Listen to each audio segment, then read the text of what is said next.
Selamat datang kembali. Oke, kita langsung aja ya. Kita mau kupas satu gagasan kunci dari materi Anda. Ini soal bagaimana reaksi emosional kita yang kayaknya otomatis itu bisa jadi penghalang buat kita berpikir jernih.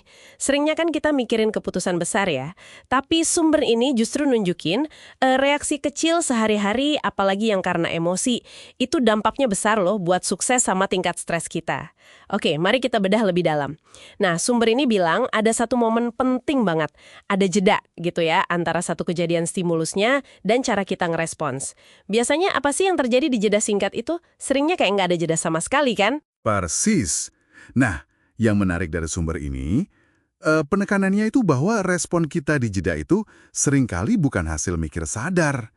Kita punya kecenderungan kuat buat reaksi otomatis aja, gitu. Didorong impuls, terutama ya impuls emosi. Sumber ini nyebutnya spesifik, emotion default, reaksi emosional bawaan. Jadi, dalam sepersekian detik itu, otak kita kayak ambil jalan pintas aja. Reaksi emosional yang udah terprogram. Kayak refleks aja kan?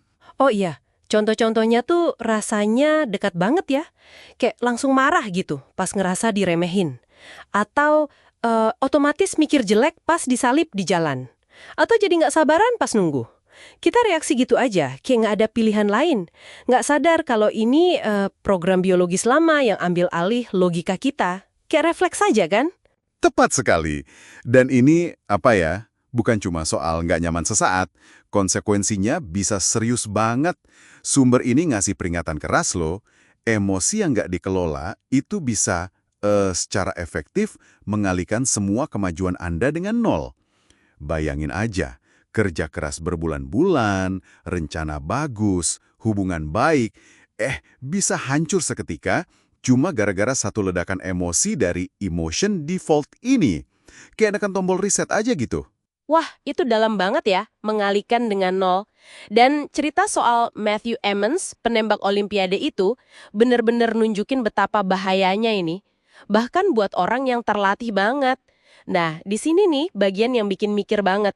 Dia kan fokus banget buat nenangin diri, ngelola emosinya, malah nggak sadar ngelewatin satu langkah penting di rutinitasnya. Hasilnya, nembak target sebelah. Emas udah di depan mata, hilang gitu aja. Nah, itu ilustrasi yang dramatis banget ya, gimana emotion default bekerja. Ironis kan, usahanya ngendalin emosi malah jadi pemicu kesalahan fatal.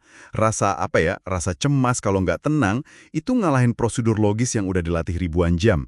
Ini nunjukin banget kalau keahlian setinggi apapun nggak bikin orang kebal. Terus jadi mikir kan kita, seberapa sering ya emotion default kita sendiri bikin kita kelewat detail penting, salah baca situasi, atau ambil keputusan yang kurang pas gitu, tanpa kita sadar pas kejadiannya. Betul-betul. Seringnya baru sadar belakangan ya. Jadi, implikasinya apa nih buat Anda yang dengerin? Sumber ini intinya ngajak kita buat lebih waspada sama momen jeda tadi. Kuncinya itu ngenalin kapan emosi, bukan logika, yang lagi ngendalin respons Anda. Belajar ngenalin sinyal di badan, jantung deg-degan, napas cepet, pikiran jadi sempit. Itu tanda emotion default mungkin lagi aktif. Tujuannya ya kayak kata sumber tadi, biar kita sadar sebelum nyiram bensin ke api pakai reaksi impulsif. Iya, dan kalau kita tarik ke gambaran lebih luas ya, nguasain emotion default ini bukan berarti jadi kayak robot tanpa emosi. Nggak mungkin juga kan, dan nggak sehat. Emosi kan penting, ngasih warna hidup, bisa jadi energi positif juga. Tantangannya itu gimana caranya bikin ruang buat akal sehat bisa jalan bareng sama emosi, bukan malah dilumpuhin. Intinya sih ngambil kembali kendali buat milih respon secara sadar. Jangan biarin program bawaan itu yang milih buat kita. Poin pentingnya berarti kesadaran ya, paham soal reaksi emosional bawaan atau emotion default ini langkah awal banget buat mikir lebih jernih, bertindak lebih bijak. Nah, sebagai penutup nih, bahan renungan buat Anda. Coba ingat-ingat satu kejadian belum lama ini, di mana Anda ngerasa reaksinya terlalu keras atau impulsif. Coba tanya ke diri sendiri. Jangan-jangan waktu itu emotion default saya yang ambil alih.